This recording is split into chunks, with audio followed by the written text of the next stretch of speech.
good evening, good night, everyone. This is Dr. Lana with Phoenix, who has decided to grace us just for a short time with this present. So, hi, Phoenix.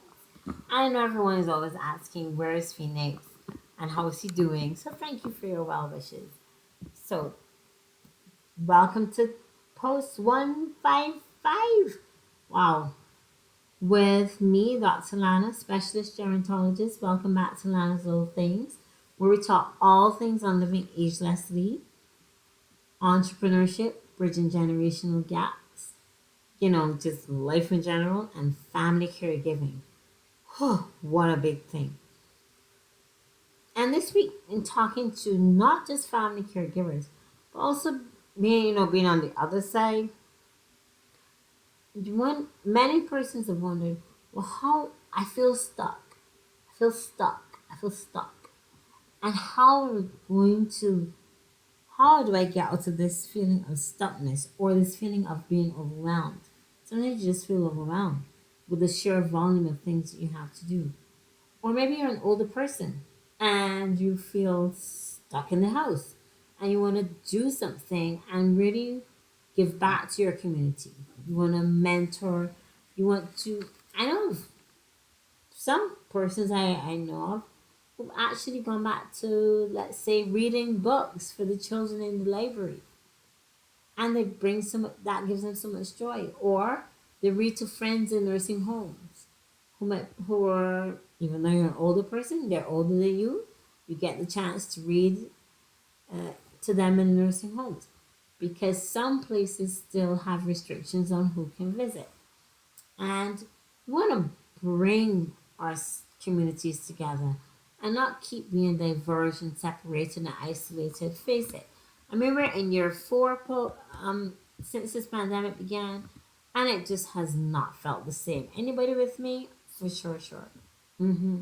So this is your Satur-night respite, reset, recalibration, review, rethink. Let's just let's just talk. Let's just wrap. We're, One of the topics was comfort zone.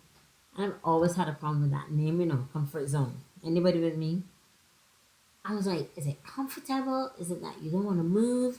Is it that you don't have? What is it exactly?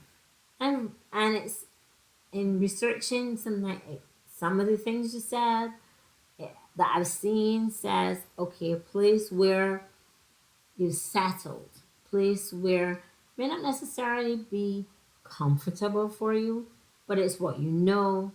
It's kind of like the devil you know, as we say in Barbados, the devil you know, rather than the devil you don't know, kind of thing. So you might as well you take it. It's a job, it's a place. If you're an entrepreneur, you're not really where you want to be, or you're a family caregiver and you feel just stuck in a rut and wondering, where is my life going from here? What can I do to even just get out a little bit, to see my way, to feel that I have some kind of purpose? Well, let's just chat about comfort zones for a while. Or let's revamp that. What is a comfort zone anyway? And how we can switch around the concept that maybe has been, I personally think, just giving persons an impression that again, that you're stuck. You're not stuck. You're never stuck. Uh-uh. We want you to be of your highest, truest self. Being in a place where you're just settled can rob you of not only your courage, it can rob you of your hope, it can rob you of your faith, it can help. And you lose your vision, you lose the zest for life. We don't want you to lose your zest for life. We need to outwit the devil. And here where we're talking about whether, that concept in your mind that keeps you stuck. Doesn't matter whether you're an older person wanting to just do something simple, or you want to go with your peers, or you want to do something great like mentor or start a charity. Or if you're an entrepreneur and you have to mix family obligations with that, and you're a caregiver too, and you're just trying to live life, and you may have children, or pets. It ain't easy, but is it doable? And that's why we're here. We're not just talking problems, we're talking solutions, or at least suggestions. So hear me out. Gerald, and this is something that I'm in a wonderful group, in a group with some wonderful people who it's so important to have that similar mindset. People who think on a similar path as you, who can give you that encouragement that you need, who can say, look, I thought of this and I think maybe you can try this one. Hmm. And you do. Or I think maybe we can tweak this one here and you can go further. How about that? But like-minded people. And I learned so much. And there's this book which I'll leave the link below, Outwitting the Devil. It's by Napoleon Hill. It's not what you think it is. It was written in the 1930s. The book took 50 years to come out. Thank you so much to my dear friend who recommended it. I recommend it highly, for sure, sure. Okay. Because who of us has ever felt stuck? Who of us has ever felt as if there's something I know I can do, but I just don't know how? So just two spoiler alerts. One, there's seven principles, and one of them is, and you wouldn't believe it, self-mastery. But we can outwit the devil, and we can get our clear focus with mastery of ourself, mastery of what we want to do, as in deciding and using our own power of choice, which we have been given the power of choice. Now, Phoenix here, yeah, he can choose his food, but his vision for future, we have that privilege. And that brings us to another one of the principles, which is definitiveness of purpose. So, do you have that? Is it what you really want to do? Is it going to bring you joy? Is it going to impact others? It doesn't have to be in a huge way. As as I said, it could just be reading to some older ones in a nursing home, older friends, calling them up, checking on them, mentoring younger ones. You go to the neighborhood library. Is there such a thing? There still are, and books are coming back. Trust me. And even if it isn't, it is what is unique to you, what brings you joy. So you're just gonna throw out the idea that feeling stuck, feeling, as though you can't do anything, that does not exist. Let us live in a world where for a minute that does not exist. Join me in a world where the possibilities are sort of endless because it depends on what you do with your clear vision and focus. So I help you. So first, let's get that clear, and that's what we're doing with in the workshop. I encourage you to have your own group, your own peer level, your own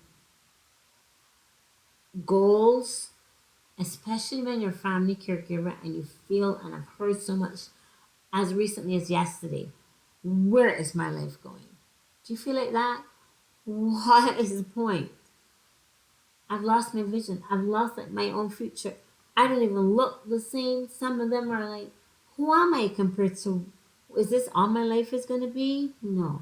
So let's reel it back. Let's have a mind. Alter our mindset. First, there is something that can be done. We have the control. We have mastery over ourselves. We can do this. Let's start. Second, that's first mindset. Start by taking steps, small, big ones. Make a plan. A little bit of a okay. Tuesday, I'll go and ask the librarian if I can read. Or next week, I'm gonna take the week and I'm gonna make a plan for what I always wanted to do, even if it is just 10 minutes a day. It gives you a sense of purpose, a sense of achievement, a sense of accomplishment. You know what that does to your brain? Whole set of good hormones going on there. And you get the sense that, hey, this is possible. Not only is it possible, but I can do this. Huh. And whatever your compelling future, whatever your clear vision, whatever your focus, that place of discomfort that is called a comfort zone. Mm-mm. We have the power. I have the power. You have the power. So again, let's just have clarity of vision, focus, make your definite steps. Well, first of all, see it as possible. Just see it as possible. Every morning you wake up, see it as possible. Develop the steps. Write down the small steps. Ask someone else. Take action. Little steps towards your big, your compelling future.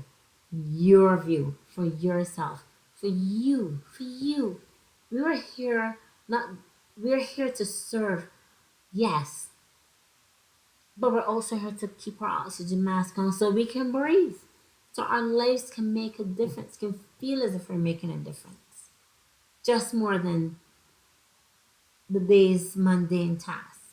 So if you remember nothing else from my message today, nothing else from our talk today, and believe me, I had to take stock and look at these principles, and I'm like, okay, wake up call here for sure, Lana. Dr. Lana. I'm like, all right, definitiveness of purpose. I have self mastery. And all the other things you'll see. And you have a look at that book, written in 1838. Can you believe? As my grandmother would say, there ain't nothing new under the sun. So I hope this was helpful. If it was, tell a friend, share your view.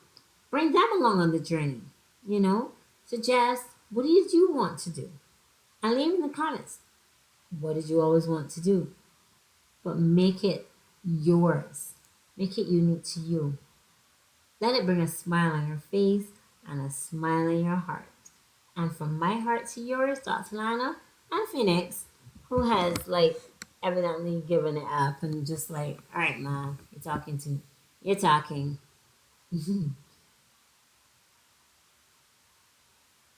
Wherever you are, good morning, good evening, good night. Dr. Lana signing out until next week, Saturday, when we're going to have our Saturday night respite around this time. In the nighttime, when you can just kick your heels, get your popcorn, get your tea, get your water, whatever, and we'll chat and we'll talk. And you'll let me know. Make it a plan. What can it hurt? It is doing for you, your mask first, so you can breathe and feel as though the future is worth the effort because it is. Okay, we'll talk soon. Bye.